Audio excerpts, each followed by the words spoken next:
কারবালার ময়দানে এজিদের পিঠ লাগে নাই, ইমাম হুসাইনের পিঠ লেগেছে।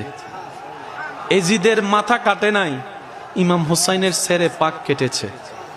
কিন্তু যখন ইমাম হুসাইনের সে সেরে পাক নিয়ে আসছে পথের মধ্যে, তারা রাখবে কোথায়? জগৎকে তো দেখাইতে হবে, কারণ তারা একটা মিথ্যা প্রপাগান্ডা চালিয়েছিল তখন। সেটা কি? দেশদ্রোহীর সাথে যুদ্ধ বলে একটা প্রপাগান্ডা চালিয়েছিল। কারণ তারা জানে যদি ইমাম হুসাইনের নামটা জানা হয়ে যায় তাদের কারো অস্তিত্ব রাখবে না, সবাই মিলে ইমাম হুসাইনের পক্ষে চলে যাবে। এটা তাদের জানা ছিল, নামটা তারা ভিন্ন করে দিয়েছে। এখন জগৎকে দেখানোর জন্য কি করবে? একজন বলে যে একটা কাজ করো, যে মাথাটা কেটেছি আমরা সেটা ওই বর্ষার মধ্যে ঢুকাই দিই। বর্ষার মধ্যে যখন ঢুকাই দিব দূর থেকে মানুষ দেখবে। এবার বর্ষার মধ্যে ওনারা অপমান করার জন্য মাথাটাকে ঢুকাই দিল তীরের আগায় মধ্যে, ওই লাঠিটা উপরে নিয়ে গেল।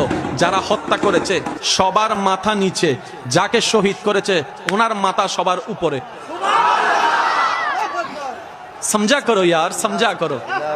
চাইছে মাথাটা নিচু করতে, রবের মর্জি মাথাটা এমন ভাবে তুলেছেন জগৎ বলে পিজ্জার লাগে, তার স্লোগান হয় না।